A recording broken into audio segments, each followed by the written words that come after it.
자, 오늘 말씀은 민수기 10장 33절부터 36절까지 말씀입니다. 민수기 10장 33절부터 36절까지 말씀 한번 같이 읽어볼까요? 그들이 여호와의 산에서 떠나 3일 길을 갈 때 여호와의 언약궤가 그 3일 길에 앞서가며 그들의 쉴 곳을 찾았고, 그들이 진영을 떠날 때 낮에는 여호와의 구름이 그 위에 덮였었더라. 궤가 떠날 때에는 모세가 말하되, 여호와여 일어나사 주의 대적들을 드시고 주를 미워하는 자가 주 앞에서 도망하게 하소서 하였고, 궤가 쉴 때에는 말하되, 여호와여 이스라엘 종족에게로 돌아오소서 하였더라. 오늘 이 말씀 가지고 광야의 언약궤라는 제목으로 여러분에게 말씀을 전하겠습니다.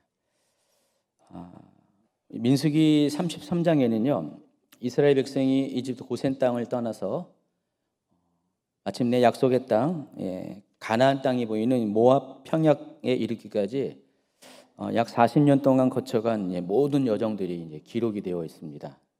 민수기 33장에 이스라엘의 그 40년 광야 여정이 각 도시마다 쪽쪽 기록이 되어 있습니다.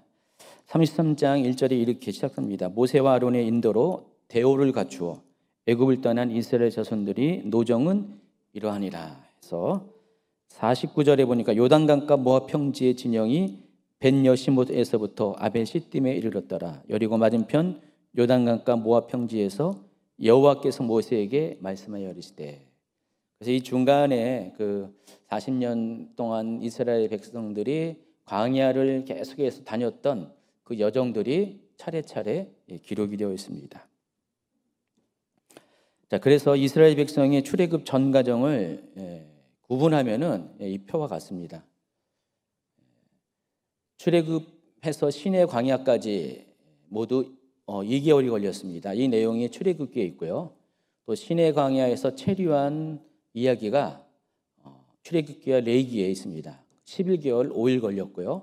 또 시내산에서 가데스까지 가는 시간이 2개월 21일 민수기에 기록되어 있고, 또 바람강야에서 38년 동안 유랑하는 시간들이 38년인데 이 또한 민수기의 기록입니다. 또 가데스에서 모압 평지까지 약 6개월 걸렸는데 민수기와 신명기에 거쳐서 기록되어 있고, 나머지 이제 모압 평지에서 여류까지 들어가는 2개월 14일 과정을 신명기에 기록이 되어 있습니다. 그래서 이게 이제 또 다른 표를 보면은요, 자, 저런 식으로 소요 시간과 누적 기간이 있고요. 또 다음 그림 보여주면요, 정확하게 40년의 세월을 하나님 말씀대로 이스라엘은 출애굽해서 여리고까지 40번째 유월절까지 저와 같은 시간들을 노정을 보내게 됐습니다. 그래서 제가 좀 이 부분을 좀 더 자세하게 필요한 부분을 설명을 해드리고 하겠습니다. 먼저 이제 출애굽부터 시내 광야에 도착하기까지의 여정을 좀 소개하겠습니다. 자, 이스라엘 백성은 이제 출애굽한 지 정확하게 2달 만에 2달을 채우고 시내산에 이제 도착하는데, 그때가 1446년 BC 1446년 3월 15일입니다. 출애굽기 19장 1, 2절입니다. 이스라엘 자손이 애굽 땅을 떠난 지 3개월이 되던 날 그들이 시내 광야에 이르리라. 그들이 누비딤을 떠나 시내 광야에 이르러 그 광야에 장막을 치되 이스라엘이 거기 산 앞에 장막을 치니라. 그래서 출애굽한 지 정확하게 2달 채운 다음에 시내 산 앞에 시내 광야에 장막을 치게 됩니다. 그래서 그 2달간의 여정을 보면은 람세스부터 출발을 합니다. 여러분, 람셋은 그 람세스예요. 람세스, 한글은 람셋인데 이집트 람세스 왕이라고 유명한 왕인데, 그 람세스가 지은 국고성입니다. 전쟁에 대비해서 비축 물자를 이렇게 저장해 놓은 국고성 있는 그곳에서부터 출발을 해서 첫 야영지가 숫곳이라는 곳입니다. 숫곳은 이제 장막이라는 뜻인데, 그 이스라엘 땅에도 숫곳이 있지만 여기 이 이집트 땅에도 숫곳이 있습니다. 거기서 첫 번째 수경을 하고, 그리고 숫곳을 떠나서 에담 광야에 도착합니다. 자, 그곳에서 하나님께서 처음으로 낮에는 구름 기둥과 밤에는 불 기둥으로 인도를 하십니다. 이렇게 그림에 있는 것처럼 그리고 이 에담에서 떠나서 홍해가에 도착을 하게 됩니다. 그리고 거기서 하나님께서 놀라운 홍해의 기적을 펼쳐 보여주십니다. 자, 홍해를 건넌 이스라엘 백성은 수르강야의 마라라는 곳에 이르게 됩니다. 자, 그곳에서 3일 동안 물을 얻지 못해서 애들이 목말라서 하나님 앞에 원망을 하죠. 자, 그때 하나님께서 백성들의 불평을 듣고 뭐라 하지 않으시고요. 그리고 모세를 통해서 나무를 물에 던지게 하셨고, 그 물이 원래는 소금기가 있는 쓴물이었는데, 소금기가 있어서 먹지 못한 물이었는데 소금기가 빠진 단물로 변하게 해주십니다. 또 이스라엘 백성은 더 남진에서 엘림이라는 곳에 도착하게 되는데, 여기는 12개의 오아시스가 있고 70개의 종려나무를 발견합니다. 엘림이라는 단어 뜻이 큰 나무라는 뜻이에요. 그래서 저런 식으로 이렇게 사막 가운데, 광야 가운데 오아시스를 발견하고 여기서 이들이 잠시 머물러 갑니다. 그리고 이집트에서 나온 지 한 달 만에 이스라엘 백성은 신광야에 이르게 됩니다. 출애굽기 16장 1절입니다. 이스라엘 자손이 온 회중이 엘림에서 떠나 엘림과 시내산 사이에 있는 신광야에 이르니 애굽에서 나온 후 둘째 달 15일이라 그랬습니다. 이스라엘 백성이 첫째 달 15일에 출발했고 둘째 달 15일에 한 달 만에 신광야에 도착하게 됩니다. 이때 이스라엘 백성들은 고기와 양식을 먹지 못한다고 해서 모세를 원망합니다. 16장 2절 3절 이스라엘 자손 온 회중이 그 광야에서 모세와 아론을 원망하여 이스라엘 자손이 그들에게 이르되 우리가 애굽 땅에서 고기 까마 곁에 앉아 있던 때와 떡을 배불리 먹던 때에 여호와의 손에 죽었더라면 좋았을 것을 너희가 이 광야로 우리를 인도해내어 이 온 회중이 줄여 죽게 하는도다. 자, 이때 하나님께서 그들의 원망 소리를 듣고 아침에는 만나를 내려주시고 또 저녁에는 메추라기를 보내어서 이들의 필요를 공급해 주십니다.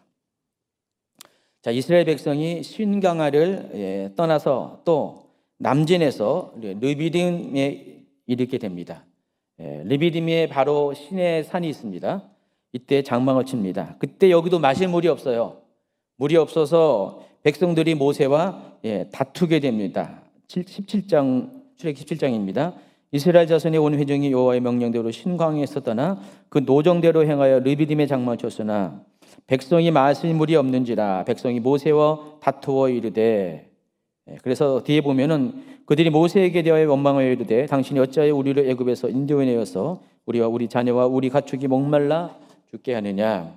자, 이때 하나님께서 호렙산 반석을 지팡이로 치게 합니다. 그리고 거기서 물이 나오게 합니다. 그래서 여러분 이 반석을 한번 볼까요? 왼쪽에 있는 거는 그림이고 오른쪽에 있는 건 실제 사진이에요. 실제 저기 사우디아라비아 쪽에 가면은 저 반석이 있습니다. 여러분 제가 지금 시나이 반도 쪽에 있는 시내산을 말하는 게 아니라 아라비아 반도 쪽에 있는 시내산을 말하는 겁니다. 여기서 이제 호렙산은 시내산을 가리키는 거고요. 여기서 하나님께서 이제 반석을 쪼개어서 이제 물을 주십니다. 자, 이처럼 이스라엘 백성은 이집트를 나온 지 정확하게 2달 만에 하나님의 산 앞에 이르게 됩니다. 지금까지 모든 과정들을 통해서 이스라엘 백성들을 광야의 길을 인도하시는 하나님을 여러 각도에서 경험을 합니다. 재미있는 거는요, 가는 곳곳마다 이스라엘 백성들이 원망 불평을 하는데 참 하나님께서는요 다 받아주세요. 그들의 원망 불평을 다 받아주시고 뭐라 하지 않으시고 물이 없다면은 물을 주시고 먹을 게 없다면 먹을 거 주시고 다 받아주십니다. 좀 신기하게도 그렇죠. 저 같으면 안 받아주는데 하나님은 다 받아주시더라고요. 그래서 이들은 하나님을 조금씩 경험하기 시작합니다. 특별히 하나님은 초자연적인 역사를 통해서 이스라엘 백성들을 만노하십니다. 그래서 그 미구미마다 구원해 주시고 또 위로해 주시고 격려해 주시고 피할 길을 주십니다. 자, 그래서 우리가 이것을 통해서 우리가 알아야 될 것은 광야의 여정은요, 출애굽부터 약속의 땅까지 들어가는 광야의 여정은 여러분 다 알듯이 믿는 사람들이 신앙생활을 첫 발을 뗄 때부터 예수님을 믿고 첫 발을 뗄 때부터 천국에 이르기까지, 온전에 이르기까지의 모든 전 과정을 상징하는 것이라고 여러분 잘 알고 있죠. 자, 그럼 이 2달간의 여정은 어떤 기간일까요? 예수님을 믿고 나서 얼마 안 돼서 하나님을 경험해가는 초보적인 신앙의 과정이라는 것을 여러분 바로 눈치챌 겁니다. 그래서 하나님은 아직은 영적으로 어리잖아요. 어린아이들은 어떻게 해요? 자기는 능력이 없으니까 배고프면 어떻게 해요? 조금만 한 끼라도 안 먹고 뭐 응애응애 울잖아요. 또 물이 없으면 또 울고, 똥 싸도 울고, 다 그렇잖아요. 마치 어린아이, 2달밖에 안 되는 어린아이를 돌보듯이 하나님은 이 이스라엘 백성은 그렇게 돌보셨어요. 그래서 여러분도 신앙생활 초창기에는 하나님이 여러분을 그렇게 돌보십니다. 여러분께서 하나님을 자꾸만 하나님이 살아계신 것들을 알려주세요. 경험하세요. 그래서 제가 좀 여기서 좀 깨닫게 된 것은 여러분 이렇게 신앙생활 초반 때는요, 너무 이렇게 점점 빼지 마시고요, 너무 어른스럽게 하지 마시고 필요할 때마다 하나님께 그냥 원망하세요. 불평하세요. 상관없습니다. 하나님 다 받아주시니까. 그리고 계속해서 하나님을 이렇게 더 적극적으로 알아가는 그런 것도 때로는 필요한 것 같아요. 어때요? 한번 그렇게 해보실래요? 근데 여러분 어린 신자 없잖아요, 여기는요. 어떻게 해요? 그러니까 어릴 때는, 아기 때는 그래도 된다는 것입니다. 그래서 하나님은 이스라엘 백성을 광야에서 이렇게 도와주시고 만나주신 것처럼 오늘날도 믿음의 사람들 그렇게 만나주신다는 것을 우리가 아셔야 됩니다. 자, 이 두 번째 단계는 드디어 신의 광야에 체류하게 되잖아요. 자, 여기서 이스라엘 백성들이 얼마 동안 있었냐? 아까 서두에 잠깐 얘기한 것처럼 11개월하고 5일 동안 머물게 됩니다. 그래서 애굽을 떠난 지 3개월 되던 날 BC 1446년 3월 15일에 도착을 했죠. 그리고 둘째 달 20날, 그래서 1445년 2월 20일 날 이스라엘 백성이 여기서 출발을 해서 드디어 바란 강야를 향해, 약속의 땅을 향해서 나아갑니다. 그래서 1년이 안 된 11개월 5일 동안 이스라엘 백성은 시내산 앞 시내 광야에 머물게 됩니다. 저기가 시내산이고요. 요 앞에 광야에 머물고 있었다는 것입니다. 이때 하나님께서 이스라엘 백성들에게 이 기간 동안 행하게 하신 것이 있어요. 그래서 한마디로 설명하면은 이들을 교육하고 훈련시키는 기간이었어요. 자, 이곳에서 하나님은 하나님과의 직접적인 만남을 허락하시고요. 또 하나님 말씀을 통해서 이들을 훈련시켰습니다. 그래서 이스라엘 백성이 누구이고 하나님이 어떤 분인지를 점점 구체적으로 가르쳐 알게 하십니다. 그래서 하나님 백성을 어떻게 살아갈 법들을 말씀해 주셨어요. 제일 먼저 하나님께서 하신 일이 이스라엘 백성과 언약을 맺는 것입니다. 이 내용이 출애굽기 19장에 나와 있습니다. 읽어볼까요? 모세가 하나님 앞에 올라가니 여호와께서 산에서 그를 불러 말씀하시되 너는 이같이 야곱의 집에 말하고 이스라엘 자손들에게 말하라.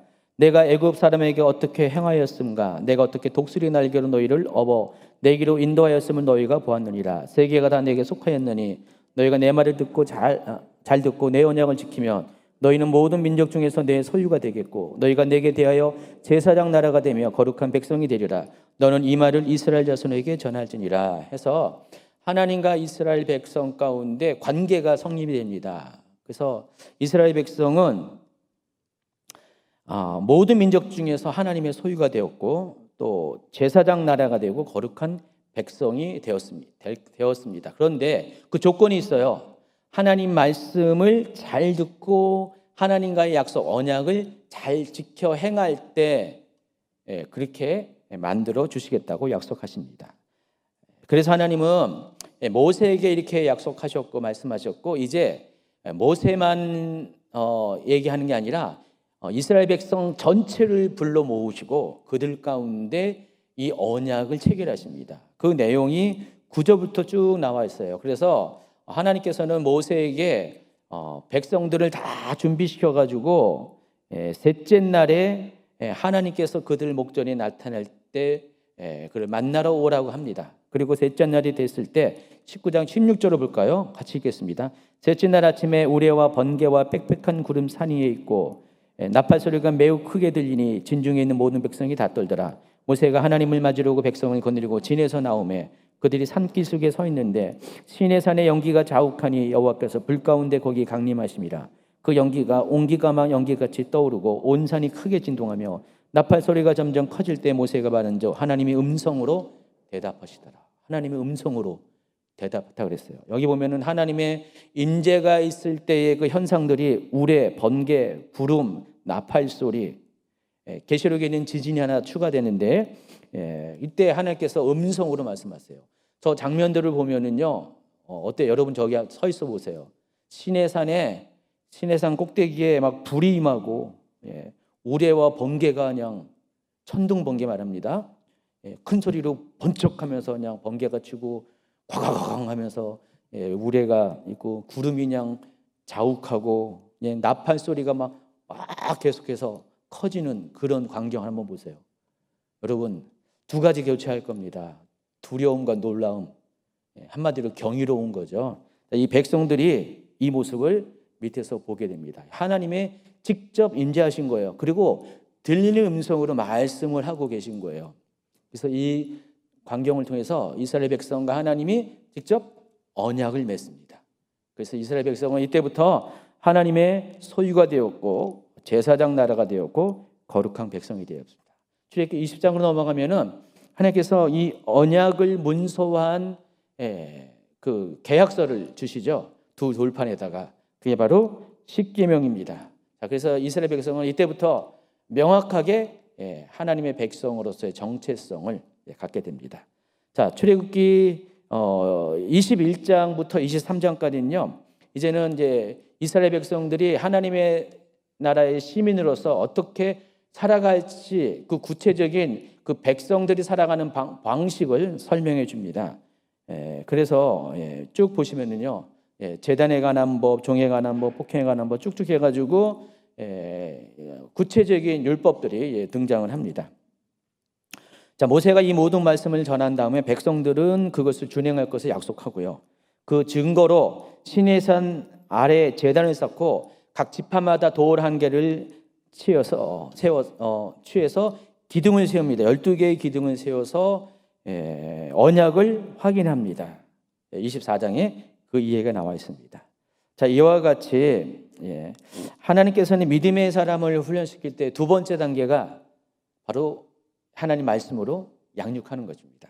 먼저 하나님의 백성으로서 언약을 맺으시고 확실하게 하나님과의 관계가 이제 정체성이 내가 누군지 하나님은 어떤 분인지를 명확하게 하신 다음에 이스라엘 백성들에게 이제는 너희들이 하나님의 백성이기 때문에 내 명령과 법규와 규례를 지키라고 말씀하신 것처럼 여러분에게도 똑같이 그렇게 행하신다는 것입니다. 그래서 여러분이 믿음의 단계에 올라가면 두 번째로 해야 될 것이 하나님 말씀을 알아가는 것입니다. 또 여러분이 그 누구인지를 점점 알아가야 되는 거예요. 말씀을 통해서 배워가야 됩니다. 그래서 보통은 대부분 이렇게 이 과정들을 거쳐요. 여러분 이렇게 신앙생활하면 아무리 초신자라도 그냥 교회에서 방치하는 게 아니라 어떻게 해요? 뭐 우리 교회는 1:1 양육부터 시작해가지고요. 여러 가지 단계의 양육들이 있습니다. 지금은 이제 라이브 톡으로 해서 정말 여러 가지 다양한 티칭들을 쭉 하고 있죠. 자, 이걸 통해서 하나님이 어떤 분이라는 걸 알아가잖아요. 하나님이 누구신지를 알아가잖아요. 그래서 이 과정이 이스라엘 백성들에게 1년의 시간이 가까운 시간이 걸렸다는 것입니다. 자, 그만큼 우리가 하나님의 사람으로 만들어 갈 때는 반드시 필요한 것이 하나님 말씀으로 훈련받는 시간이 필요합니다. 작은 시간이 아니에요. 최소한 1년 정도의 시간이 여기서도 이스라엘 역사 가운데도 있었고 여러분 가운데도 그런 시간이 꼭 있어야 돼요. 나는 그냥 예수 믿으면 됐지, 교회 다니면 됐지, 나 이런 거 필요 없어라고 하신 분들은요, 계속해서 젖 먹는 어리 수준에서 떠나지 않습니다. 이거 확실해요. 여러분이 하나님 말씀으로 정기적으로 필요한 훈련들을 받지 않으면은요, 여러분 절대로 성장할 수가 없어요. 근데 어떤 분들은 초신자에도 불구하고 적극적으로 하나님 말씀을 알아가고 배우려고 하고 막 그러면은요, 하나님을 알아가면 알아갈수록, 먹으면 먹을수록, 말씀을 먹을수록 성장 속도가 상당히 빨라가고요. 또 많이 믿음이 견고해지고 흔들리지 않은 사람이 됩니다. 그래서 여러분 모두 배우고 익히는데 최선을 다하셔야 돼요. 일반 세상 지식이 아니라 하나님의 말씀을 통해서 하나님이 어떤 분인지를 알아가셔야 된다는 것입니다. 꼭 그리 하시기 바랍니다. 자, 모세는 두 번째로 시내산에 올라가는데 이때 40일 동안 시내산에 머물면서 하나님께서 모세에게 뭘 가르쳐 주냐? 성막을 제조하는 법을 가르쳐 줍니다. 그 내용이 출애굽기 24장부터 31장 가운데 쭉 기록이 되어 있습니다. 쭉 보시면은요, 성막에 필요한 모든 것들을 이렇게 설명을 하고 있습니다. 그리고 출애굽기 35장부터 40장에는요, 여기는 이렇게 하라고 가르쳐 주는 거고, 35장부터 40장에는 실제로 가르쳐 준 내용대로 성막을 준비하는 과정들이 기록이 되어 있습니다. 그리고 40장에 마침내 드디어 성막이 완성이 됩니다. 이때가 이스라엘 백성이 시내산에 도착한 지 9개월 15일째 되는 날, BC 1445년 1월 1일입니다. 둘째 해 첫째 달, 곧 그날 초하루에 성막을 세웠다 그랬습니다. 그 성막의 내용을 쭉 보면은 이와 같습니다. 자, 성막이 완성되자 성막에 구름이 덮입니다. 그리고 하나님의 영광이 충만하게 됩니다. 출애굽기 40장 33절부터 같이 읽습니다. 그는 또 성막과 제단 주위 뜰에 포장을 찌고 뜰문에 휘장을 다니라. 모세가 이같이 역사를 마치니 구름이 회막에 덮이고 여호와의 영광이 성막에 충만하며 모세가 회막에 들어갈 수 없으니 이는 구름이 회막 위에 덮이고 여호와의 영광이 성막에 충만함이었으며 여기 회막은 뭐고 성막은 뭐냐 뭐 이렇게 여러분 헷갈립니까? 자, 이 전체가 회막이라고 보시면 되고요. 그 안에 하나님 예배하는 저 곳이 성막이라고 보시면 돼요. 어떤 분들은 뭐 텐트가 2개 있다 막 그렇게 얘기하는 분도 있는데 그게 아니라 어떤 관점에서 보냐에 따라서 다릅니다. 그래서 이 회막은 백성들이 모이는 그런 장소라고 해서 회막이라는 이름을 주고 또 성막은 성스러운 텐트라고 해서 성막이라는 이름을 만든 겁니다. 같은 장소인데 요 전체 바깥 뜰부터 울타리부터 그것을 회막이라고 이해하고 저 안쪽에 있는 텐트를 성막이라고 부른다는 거 잊지 마시기 바랍니다. 어쨌든 이렇게 성막이 다 완성이 되니까 하나님의 영광의 구름이 회막 전체를 여기는 조그만 나인데 원래는 이제 그림이 찾아져 없어요. 그걸 그린 사람이 없어요. 그래서 전체 이 회막에 다 덮고 특별히 저 성막에는 하나님의 영광이 더 강하게 임하게 됩니다. 그래서 이때부터 하나님께서는 이스라엘 백성 가운데 성막이 완성된 이후에는 이스라엘 백성 가운데 여지껏 인도하셨던 낮에는 구름 기둥으로 밤에는 불 기둥에 인도하셨다고 했잖아요. 출애굽기 13장에 에담 광야에서부터 그런 일이 있었다고 했잖아요. 그 구름 기둥과 불 기둥을 이제는 그 성막의 지성소로부터 그것이 떠오르게 합니다. 자, 그림을 한번 보시면은 낮에는 이렇게 성막의 지성소 쪽에 구름 기둥이 올라가고요. 밤에는 불 기둥이 거기서부터 올라가게 됩니다. 자, 성막이 세워진 이후 이스라엘 백성은 50일 동안 움직이지 않고 여기서 이렇게 머물게 됩니다. 50일 동안 뭐 했을 것 같아요? 성막이 세워진 이후에 하나님을 예배하는 법을 계속해서 훈련받고 반복적으로 연습을 하면서 그때부터 하나님을 예배하는 삶이 시작이 됩니다. 그래서 하나님께서 성도들을 훈련시키는 세 번째 단계가 바로 이 단계예요. 그래서 하나님께서는 성도들이 어느 정도 이렇게 말씀으로 성장하면은 예배를 가르칩니다. 물론 시작부터 우리가 예배를 해요. 근데 진짜로 하나님의 영광과 임재가 있는 그런 예배를 하나님은 경험하게 하세요. 그래서 하나님 말씀으로 어느 정도 기반이 닫힌 사람들은 하나님의 임재를 가까이 이렇게 경험할 수 있는 그런 놀라운 체험들을 하나님께 허락하십니다. 여러분 우리 주임제교회가 이렇게 예배하는데 저는 우리 주임제교회가 하는 예배가 이런 예배죠. 구름기둥과 불기둥이 하나님의 임재가 있는 쉐카이나 영광이 있는 그런 예배를 추구하면서 그렇게 드리고 있습니다. 근데 이런 예배가 아무나 안 드리더라고요. 어떤 분들은 예배가 낯설어요. 굉장히 그냥 정형화된 예배, 그런 아주 엄숙한 예배를 드리다가 갑자기 여기 정말 하나님과 나 사이에 아무런 장벽이 없는, 휘장이 없는 지성소에 들어가는 그런 예배를 드릴 때 급 당황합니다. 교회 처음 왔을 때. 아니 여기 이상한 데 아니야 하면서 굉장히 놀라움을 이렇게 금치 못합니다. 그래서 어떤 분들은 한 80%는 대부분 좋아해요. 그런데 한 20% 성도는 굉장히 낯설어해요.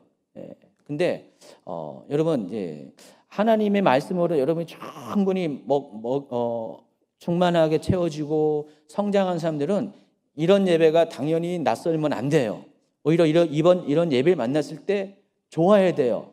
반가워해야 돼요. 행복해야 돼요.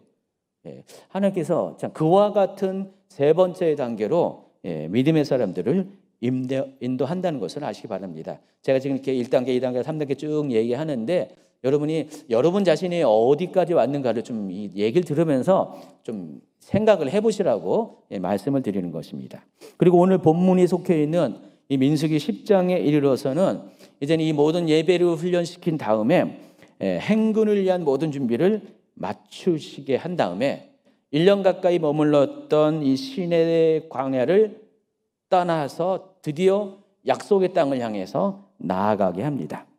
10장 11, 12, 13절 시작. 둘째 해 둘째 달 20날에 구름이 증거의 성막에서 떠오르매 이스라엘 자손이 시내 광야에 출발하여 자기 길을 가더니 바란 광야의 구름이 머무니라. 이와 같이 그들이 여호와께서 모세에게 명령하신 것을 따라 행진하기를 시작하였는데 사진 보여주세요.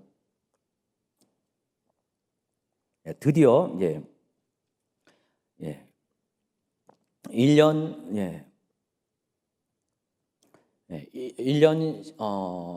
1개월 10일 만에 20일 만에 그렇게 떠나가게 됩니다. 보시면 이 장면을 보시면은 구름 기둥이 앞으로 쭉 인도하고 백성들은 뒤에 따라가게 되죠.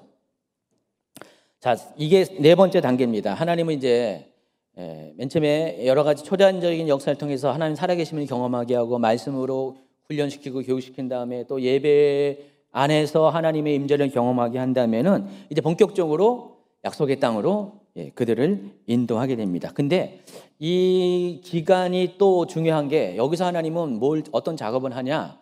내 안에 있는 모든 불순분들을 확인하고 그것들을 제거하게 하시는 작업을 하십니다.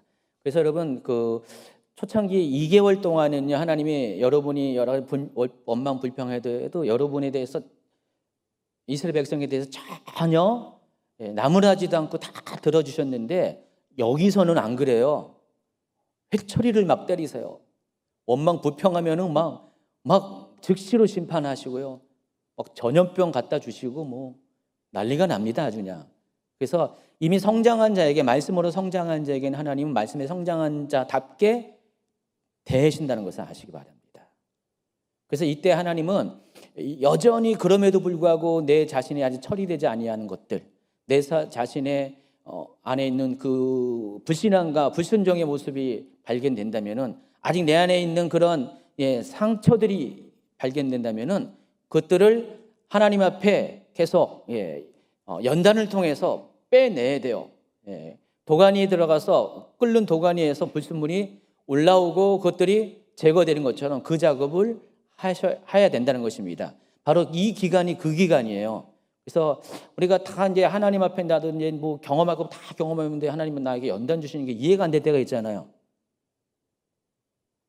그건 다른 이유가 아니라 이제 하나님이 여러분이 정말 거룩하고 온전한 단계로 여러분이 이끄시기 위해서 여러분 속에 있는 그런 아직 고쳐지지 않은 것들을 치유하는 작업이라고 생각하시면 됩니다. 제가 이제 제자훈련을 지금 하고 있는데 제자훈련이 1단계, 2단계, 3단계 있습니다. 그래서 1단계는 이제 팔복 갖고 하고요. 2단계는 이제 완전이라는 주제를 가지고 하는데 그런데 3단계 가면은 주제가 뭔지 아세요? 치유예요. 그래서 어떤 분들은 치유하면은 무슨 실제적으로 몸 치유하는 그런 거 배우는가 굉장히 기대하는데 아닙니다. 그게 아니라 우리 안에 있는 내면의 문제들을 치유하는 그런 주제들을 다루고 있습니다. 우리 내면의 문제 또 신앙의 불순물을 제거하는 자 그게 이스라엘 백성이 지금 요 나머지 기간 동안에 해야 돼. 약속의 땅에 들어가기 전까지 해야 되는 그 작업입니다. 왜냐하면 이 작업을 안 해놓으면은 약속의 땅에 들어가서는 온전치 못하면 그 땅에서 일곱 부족과의 싸움에서 싸울 수가 없는 거예요. 거기서 버텨낼 수가 없기 때문에 온전한 사람이 되어서 가나안 땅에 들어가기 위해서 하나님이 이 시간들을 허락한다는 것입니다. 자, 그 단계에 이르는 사람에게 하나님의 인도하심 앞에 실제적인 훈련을 시키는 것이 바로 언약궤를 따라가는 삶을 경험하게 한다는 것입니다. 자, 오늘 이제 그 얘기 하는 거예요. 이제 지금부터 이제 본론에 들어갑니다. 지금까지 서론입니다. 서론이 엄청 길죠? 근데 원고에 벌써 60%를 넘어갔으니까 원래 제가 서론이 길어요.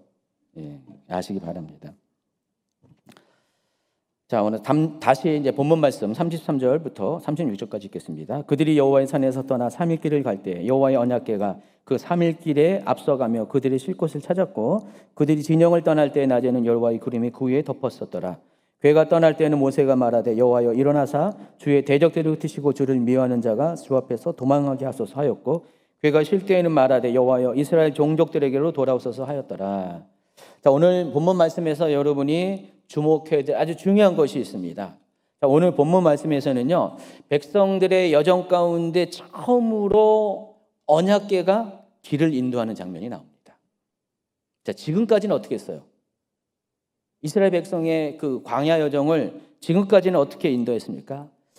출애굽기 13장에 보면은 하나님께서 처음으로 구름 기둥과 불 기둥으로 길을 인도했다고 말씀하셨잖아요. 그래서 이 그림에 쓴 것처럼 이런 식으로 하나님께서 이스라엘 백성들의 앞길을 이끌고 가셨어요. 자, 성막이 완성되는 다음에 어떻게 했습니까? 성막 위에 솟아오른 또 구름 기둥과 불 기둥을 통해서 하나님의 임재를 나타내 주셨다고 그랬습니다. 그리고 이제 1년의 시간을 이제 다 마치고 본격적으로 가나안 땅을 향해 갈 때는요, 그 전에는 없었던 게 있었어요. 뭐냐면 언약궤가 이제는 앞으로 나옵니다. 행군 순서로 보시면은요, 이스라엘의 그 행군 배치도 보면은 맨 앞에 언약궤가 있습니다. 제사장들이 언약궤를 메고 백성들은 각각의 진영별로 처음에는 유다, 이사갈, 스불론 지파가 한 그룹을 이뤄서 그 뒤에 성막의 부품들을 나르는 게르손 무라리 지파가, 그 뒤에는 르벤, 시몬 갓 지파가, 그리고 그 뒤에는 성막 안에 있는 기구들을 다루는 고앗 지파가, 그리고 에브라임, 므낫세, 베냐민, 단, 아셀, 납달리 이런 식으로 행군 조직이 갖춰졌어요. 그래서 아까 보면 대오를 갖췄다고 했잖아요. 대오가 저거입니다. 저런 식으로 해가지고 그 시내산을 출발한 이후부터는 맨 앞에 언약궤가 서게 됩니다. 그리고 언약궤가 모든 길을 인도하는 것입니다. 그래서 10장 33절에 보면은 그들이 여호와의 산에서 떠나 3일 길을 갈 때 여호와의 언약궤가, 구름 기둥이 불 기둥이라고 얘기하지 않고 여호와의 언약궤가 그 3일 길에 앞서가서 그들의 쉴 곳을 찾았다 그랬습니다. 그래서 우리가 이걸 통해서 언약궤가 앞서간다는 것이 어떤 의미가 있는지 몇 가지 영적인 의미를 살펴보도록 하겠습니다. 첫 번째는 언약궤는 어떤 거예요? 하나님의 임재의 상징을 넘어서 실제로 하나님이 상징을 넘어서 하나님이 실제로 임재하는 곳이잖아요. 하나님은 실제로 언약궤에 임재하세요. 구체적으로 언약궤 어디에 임하십니까? 자, 그림에서 보는 것처럼 저곳에 임합니다. 자, 저곳을 가리켜서 시온소, 속죄소, 또 궁율의 자리라고, 흠정령에서는 궁율의 자리라고 부릅니다. 바로 저 위에, 그러니까 언약궤는, 여러분, 언약궤는 뚜껑을 제한 그 궤를 언약궤라고 부르고요. 저 뚜껑 부분이 궁율의 자리, 시온소, 속죄소라고 부릅니다. 그래서 이 뚜껑에 두 개의 그룹 천사가 서로 마주보서 날개를 맞이해서 있고요. 그 위에 하나님께서 실제로 임합니다. 그래서 하나님이 임재하는 장소입니다. 자, 그러면은 언약궤가 앞서간다는 것은 뭐예요? 하나님의 임재가 백성들을 이끌어가고 계신다는 것입니다. 그리고 우리는 뭐예요? 단지 하나님의 임재에 따라가는 존재라는 것을 아시기 바랍니다. 그래서 하나님의 임재가 있으면은 우리의 삶의 모든 필요를 따라서 우리가 가야 될 곳, 멈춰야 될 곳, 또 우리의 필요한 모든 것들이 공급받아야 될 모든 것들을 다 하나님의 임재가 우리 가운데 그런 것들을 미리 하시고 다 챙겨주신다는 것입니다. 보세요. 여호와의 언약궤가 그 3일길에 앞서가면서 그들의 쉴 곳을 찾았다 그랬습니다. 그래서 우리 신앙생활에 하나님의 임재가 중요한 이유가 그럽니다. 하나님의 임재를 앞서가게 하는 것이 중요한 이유가 하나님의 임재가 여러분의 앞서가면은 하나님께서 여러분의 모든 것을 아시기 때문에 하나님께서 여러분의 모든 것을 다 채우시고 공급해 주시는 그런 놀라운 역사가 있게 된다는 것입니다. 하나님은 세밀한 부분까지 우리를 챙겨주시는 분이십니다. 우리의 속 깊은 그 내면의 사정까지도 다 아시는 분이십니다. 그래서 하나님의 임재를 따라가는 사람들의 삶에는 하나님의 특별하신 감찰이 있어요. 돌보심이 있다는 사실을 아시기 바랍니다. 자, 두 번째는 34절에 보니까 그들이 진영을 떠날 때 낮에는 여호와의 구름이 그 위에 덮였다 그랬습니다. 행군 중에 이스라엘 백성들의 모든 그 대오들을 구름이 덮고 있다고 설명을 하고 있어요.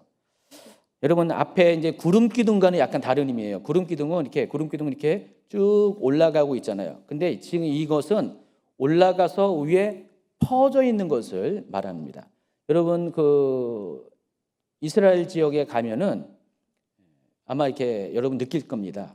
뭘 느끼냐? 하늘이 너무 청명해요. 파래요. 진짜 하늘이 정말 이 한국에서 보는 하늘하고는 정말 이렇게 천지 차이 정도로 너무 깨끗하고 푸릅니다. 자, 그런데 문제는 보기에는 좋은데 특별히 여름 같은데 가면은 맑은 하늘 대신 여러분이 감내해야 될 게 있어요. 뜨거운 햇볕. 못 살아요, 여러분. 이스라엘이 세계에서 피부암 발생 순위 3번째 나라입니다. 굉장히 피부암이 많은 나라입니다. 그만큼 햇볕이 따갑습니다. 그래서 여러분이 그곳에서 1시간 이상 노출하면 굉장히 곤란해요. 힘들어요. 그런데 구름이 딱 뜨잖아요. 그러면 언제 그랬듯이 여러분의 그 더위가 싹 없어집니다. 구름이 없더라도 바위 밑에 들어가만 하더라도 굉장히 시원한 것처럼 구름이 뜨게 되면은 그 모든 그 뜨거운 햇살이 다 가려집니다. 이스라엘 백성은 무려 250만 전후의 백성들이 거기를 행군했습니다. 물도 없고 쉴 곳도 없고 그늘도 없고 아무것도 없는 곳에 250만 명이 해보세요. 여러분 더군다나 거기 중에는 60만 명의 그 장정들을 제외하는 나머지는 다 노약자들이잖아요. 여자들이거나. 그렇기 때문에 그 사람들이 행군할 때 과연 얼마나 버틸까요? 그 더위 속에, 그 뜨거움 속에. 아마 1시간, 2시간, 3시간 정도 그냥 그대로 가면은 여기저기서 막 쓰러질 거예요, 사람들이. 일사병, 열사병 걸려가지고 다 쓰러지고 말 겁니다. 그런데 그 무더운 장렬하는 태양 밑을 지나가는데 하나님께서 그들을 보호하시기 위해서 지금 구름 기둥뿐 정도가 아니라 구름으로 거기를 그들의 가는 곳을 다 덮어주셨다라고 합니다. 자, 그래서 이 구름으로 덮었다는 것은 이스라엘 백성을 하나님이 보호하시고 계시다는 것들을 우리에게 알려줍니다. 이 구름이 어디서부터 나왔어요? 언약궤로부터 출발을 했다는 사실. 그래서 언약궤로부터 출발한 이 구름이 점점 그 대열의 끝까지 우위를 덮어서 행군 대열 가운데 뜨거운 태양의 위협으로부터 백성들을 보호해 줬다는 것입니다. 자, 언약궤가 우리에 앞서가면 하나님이 여러분의 삶을 이렇게 보호해 주신다는 것입니다. 그리고 세 번째가 더 중요한 거예요. 이게 더 중요한 건데 이스라엘 백성들이 주둔하고 있을 땐, 수경지에 있을 때는요, 그 언약궤가 어디에 있었어요? 해마간 성막의 깊은 곳에 있었잖아요. 지성소에 있었잖아요. 이 지성소에는 아무나 못 들어가는, 사람들과 완전히 구분된 곳이었잖아요. 구별된 곳, 정말 거룩한 곳에 거룩한 곳이었잖아요. 일반 백성들은요, 이 언약궤를 볼 수가 없어요. 그렇죠? 그런데 광야에서 이동하는 것의 장점 중에 하나는 이 언약궤를 볼 수가 있다는 거예요. 회막이 거치고 성막이 거치면서 그 성막의 깊숙한 곳에 있었던 언약궤가 드러나는 것입니다. 물론 언약궤가 그 맨몸으로 보여지는 건 아니에요. 보시면은요, 62번 그림 보세요. 이동 중에 언약궤를 메고 가는 건데 62번 슬라이드. 제가 X잖아요. 이거 아니에요. 이거 잘못 그린 거예요. 이동 중일 때는요, 61번 그림. 자, 이렇게 덮고 갑니다. 삼중 덮개로 맨 마지막에 순청색 보자기로 이렇게 덮고 갑니다. 그럼 여러분이 이 보자기, 청색 보자기는 하늘을 상징하고 하늘에 계신 하나님을 상징하는 거예요. 그래서 청색은 하나님의 색이에요. 모르셨나요? 그래서 성막 안에 있는 모든 기물들은 한두 가지는 자색 보자기에 덮지만은 거의 대부분은 청색 보자기로 덮고 갑니다. 그러니까 이동 중에 맨 앞에 덮개가 있잖아요. 이렇게 여기 덮개가 있는데, 언약궤가 있는데 언약궤를 청색 보자기로 덮고요. 또 뒤쪽에, 대열의 뒤쪽에 또 다른 기구들이 있습니다. 그것도 저런 식으로 청색 보자기로 대부분 덮고 갑니다. 어쨌든 덮고 가긴 가지만은 지금 백성들이 전에는 볼 수 없었던 언약궤를 두 눈으로 볼 수 있는 놀라운 기회가 되는 것입니다. 제가 이걸 통해서 제가 깨달은 게 있어요. 우리가 이제 이 행군 중이라는 것, 광야를 걷는다는 것, 주둔하고 있는 게 아니라 광야를 걷는다는 것은 굉장히 고통스러운 일이잖아요. 정말 하나님이 구름 기둥으로 우리 나타나셔서 구름으로 덮어주지 않는 한 거기는 뜨거운 태양 아래 우리는 고난을 경험하고요. 또 여러 가지 힘들고 어려운 시간들을 통과하는 그 시간들이거든요. 견뎌내기 어려운 시간들이 바로 광야에서 우리가 움직이는 시간들입니다. 자, 그런데 그와 같은 힘든 것에 또 반면에 우리가 그 과정 속에 그 성막 안에 있었던, 지성소 안에 숨겨져 있던 하나님의 임재를 우리는 더 실제적으로 경험할 수 있는 놀라운 장점이 있다는 것입니다. 여러분께 하나님이 여러분을 훈련을 하실 때는요, 실제로 여러분은 하나님을 그와 같이 만나게 돼요. 전에는 우리가 하나님이 그냥 우리 생각 안에 계셨어요. 말씀 안에 계셨고, 또 하나님이 자신을 잘 드러내지 않으셨는데, 우리는 누굴 통해서, 무엇을 통해서 하나님을 만났었는데, 이제 우리가 고난 중에는요, 훈련 중에는 오히려 그 훈련은 고되고 힘들고 어렵지만은 정말 하나님의 임재를 직접 우리가 피부로 경험할 때가 많이 있다는 것입니다. 제가 이제 선교 같은 데 선교를 가면은 그걸 많이 느낍니다. 선교를 가면은 여기서선 경험하지 못했던 그 현장 가운데 하나님의 임재를 더 피부로 많이 느낍니다. 여러분도 많이 경험하셨잖아요. 선교 가신 분들. 정말 하나님께서는 여기서는 특별한 일들을 거기서는 일상적인 경험으로 우리를 겪게 하세요. 만나 주십니다. 왜 그러십니까? 바로 이와 같은 영적인 이유가 있었기 때문에 그래요. 그러니까 우리가 훈련의 과정 속에서, 온전으로 가는 과정 속에서 하나님의 언약궤는 더 이상 지성소 안에 머무는 것이 아니라 지성소를 뚫고 나오셔서 우리와 함께 계시다는 것, 그리고 그 언약궤는 우리의 앞서서 인도한다는 것, 다시 말해서 하나님의 임재가 우리보다 앞서서 우리가 눈에 보이는 그 곳에서 우리를 이끌고 가신다는 것들을 아시기 바랍니다. 그래서 이 고난이 우리에게 유익인 이유가 고난 가운데 우리는 하나님을 만난다는 거예요. 하나님의 살아계심을 직접 체험한다는 것입니다. 여러분, 욥이 고난을 다 통과한 다음에 뭐라고 고백합니까? 전에는 내가 하나님을 듣기만 했는데 이제는 하나님을 눈으로 보았다라고 했습니다. 전에는 지성소 안에 언약궤가 있다는 걸 듣기만 했는데 이제는 언약궤가 있다는 것을 눈으로 보았다는 고백과 동일한 것입니다. 그래서 모세가 이렇게 외칩니다. 35절 36절. 궤가 떠날 때는 모세가 말하되 여호와여 일어나사 주의 대적들을 흩으시고 주를 미워하는 자가 주 앞에서 도망하게 하소서. 궤가 실 때에는 말하되 여호와여 이스라엘 종족들에게로 돌아오소서. 이 궤가 떠날 때라는 것은 이스라엘이 백성이 행군을 시작할 때를 가리키죠. 이때 이제 모세는 하나님께서 앞서 가시면서 대적자를 흩으시고 도망가게 하심으로 이스라엘의 가는 길을 평탄케 해달라는 요청을 합니다. 근데 실제로 하나님께서 우리가 이스라엘 백성이 행군할 때 언약궤가 앞서갈 때 하나님이 실제로 그렇게 모세의 요청대로 행해 주셨습니다. 그러니까 언약궤가 앞서가면은 대적들이 벌벌 떱니다. 대적들이 감히 언약궤를 막아서지 못합니다. 그래서 여러분, 이스라엘 역사 가운데 언약궤는 이때부터 시작해가지고 이스라엘 역사 가운데 하나님 언약궤를 통해서 놀라운 일들을 행합니다. 물론 사무엘상 가면은 이스라엘 백성이 그거 믿다가 큰 낭패를 한번 본 때가 있죠. 아벡 전투에서.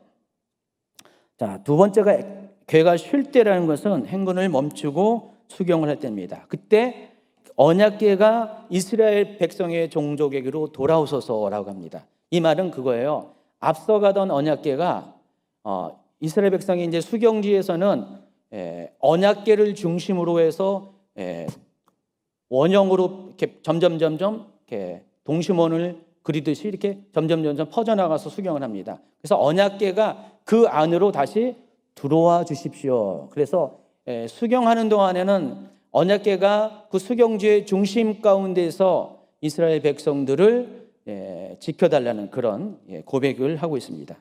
그래서 떠날 때는 언약궤는 앞에 가고요, 또 머물 때는 언약궤가 안으로 들어오는 그 장면을 묘사하는 것입니다. 이처럼 하나님께서는 여러분의 삶에 움직일 때나 멈출 때나 여러분의 모든 삶의 영역마다 이와 같은 방식으로 여러분과 함께 계시고 여러분을 이끄시고 여러분의 길을 인도하신다는 사실을 꼭 잊지 마시기 바랍니다.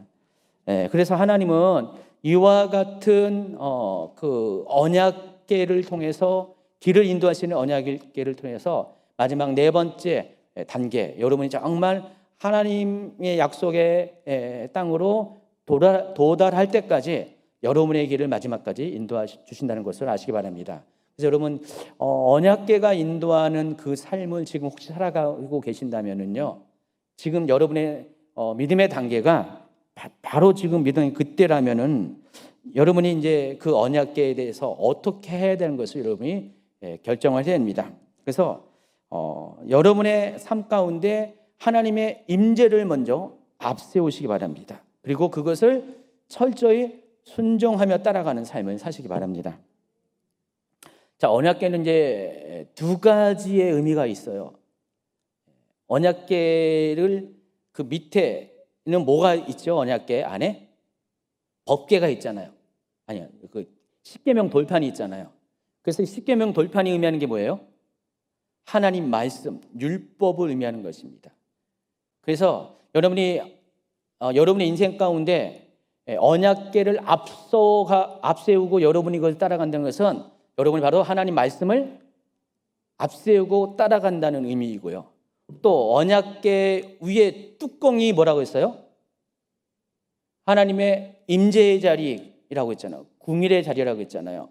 그래서 여러분의 인생 가운데 하나님의 임재가 여러분 앞에 서게 하라는 것입니다. 두 가지, 하나님 말씀과 또 하나님의 임재가 여러분의 삶과 믿음 가운데 앞서서 여러분을 인도하는 삶을 여러분이 살게 해야 된다는 것입니다.